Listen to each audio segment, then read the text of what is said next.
Joining me right here on the Rich Eisen Show, my colleague from the NFL Media Group, Rap Sheet himself, Ian Rapoport. How are you, sir? What's going on, Rich? How are you? Well, I just want to let you know before we continue, you're on live television and radio, Ian, okay? All right. Just want to make sure you're aware of that. Yeah, it's funny, after, I reported some Julio things today, and sometimes you check on the Twitters to see, the reaction, what are people saying, and I clicked on the trending topics, and one of the things that was trending was just, did Julio? As in, did Julio know that he was on the air? And it's a great question. I hope that he did. If he did not, there are many, many, many, many questions about it.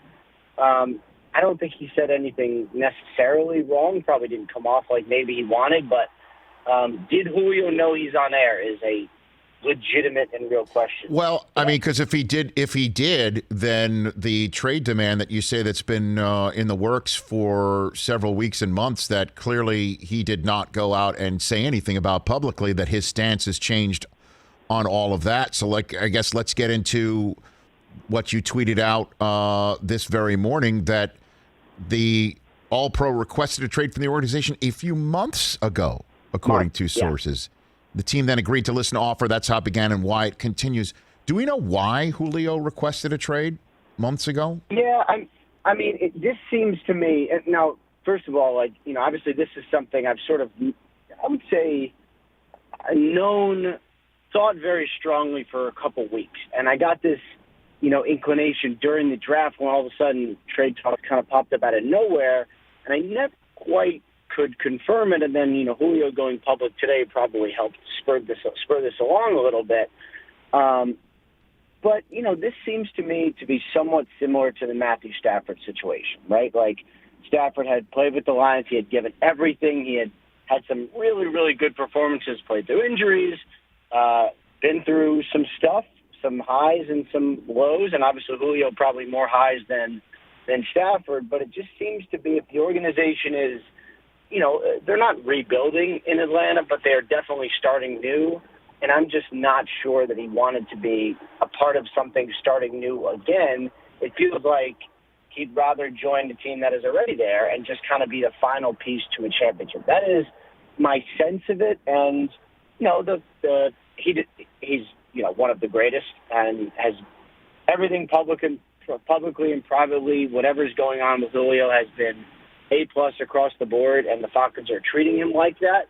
Which is to say, he wants to trade, and they're saying, "All right, we will, because we respect you. We'll see what we can do." Well, and obviously there's no reason to do it right away.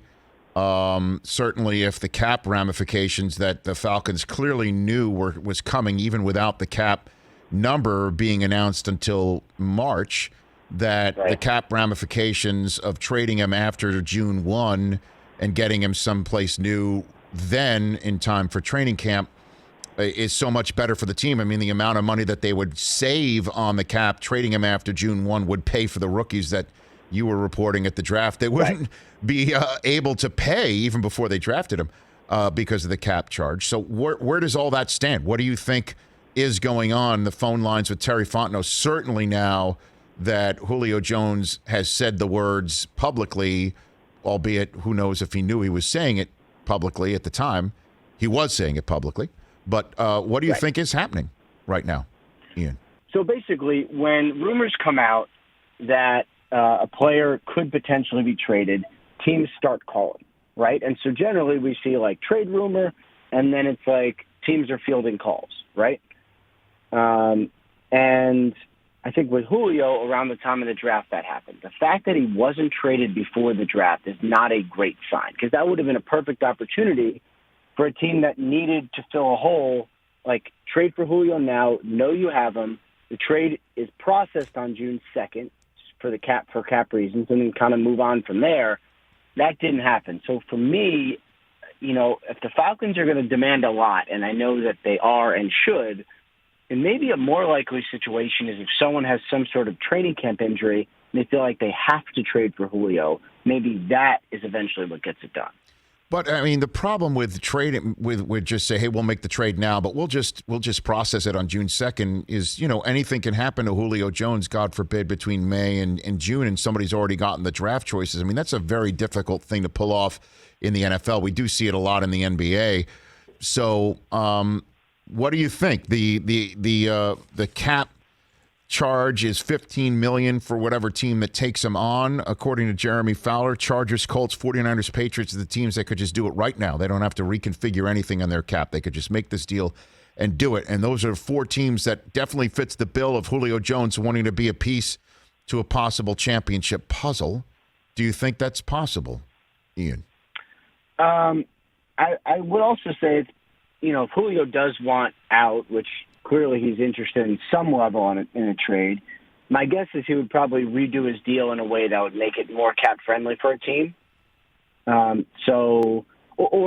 We could also see what we've seen in the past, which is the Falcons would say, you know what, we have to get a first-round pick. It just has to happen, so we'll pay a little bit of the salary to make sure that it happens. Like, we've seen that too. So, looking at the teams that could do it cap-wise, I think that eliminates too many. Because I think what we found, for better or worse, is that the teams in cap trouble are a lot of times the teams that are good, who have great players who they have to pay, and they somehow make it work. I don't think the Falcons would ever trade them to the Saints. Why would you? Right. But the Saints have no cap space for the next 20 years, and they probably could make it work somehow.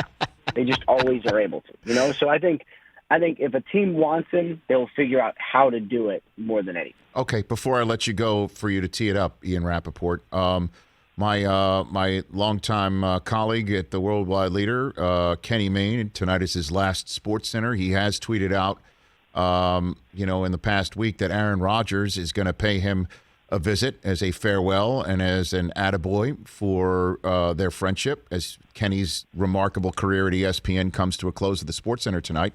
So the quiet that has fallen on this story since, I guess, the Kentucky Derby may be broken tonight. What do you think is going on with Rodgers and the Packers? And certainly if Aaron does make that appearance tonight, that will be fascinating. But what is the quiet? Can you interpret the quiet for me, Ian? First of all, I don't know anything. I mean, I know some things, but I don't know anything about what Rodgers is going to say to Kenny Mayne. I have some doubts as to whether it's going to be substantive or not. Maybe he does a solid for his friend and tells him something, but I would imagine it's going to be much funnier than it is informative. Okay. We'll see. What's happening now is Rodgers is in Hawaii with his fiance playing guitar. I believe I saw on social media. And the Packers are moving forward with Jordan Love at OTAs. I know they still have had, I don't know how recent the conversations have had, but in the last several weeks there's been contract conversations, negotiations. I still believe that is the very serious focus for the Packers, to get him a new deal that gives him some security that he wants. So to me, the quiet means they're trying. That's as far as I can tell, that is what it means and all it means. Ian, thanks for the time. Really appreciate you popping in. Hold on, Rich. I want to say one thing real quick first. Sure. So you are a noted fan of Breaking Bad. Yes, sir. I have only recently learned that this is a great show that I should watch. So I'm now in season 2, and I just met Saul for the first time, who is quite a character, and I know that is one of your people. So I just want to say that I'm enjoying it immensely, and where have I been for the last decade? So when you said you met Saul, you mean through the television, not actually Bob Odenkirk himself, is what you're saying? Yes, not the real person, but the character. He popped up on my iPad as I was watching, Dude. And I was like, oh wow, here we go. You're about to have a whole world unlocked for you, Ian. Where have you been?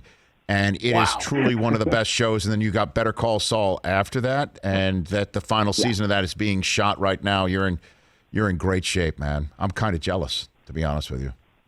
You're in good shape. It's one of those weird things where everyone said it was so good, and it actually has been as good as everyone said, which is pretty awesome. It leads. It keeps living up to it. It's only going to get better. It really will. Awesome. Ian, thanks for the call, man. You take care. All right, thanks, Rich. You got it, man. You bet. Hey, you watched all the way to the end. Thanks for that. Watch more right here.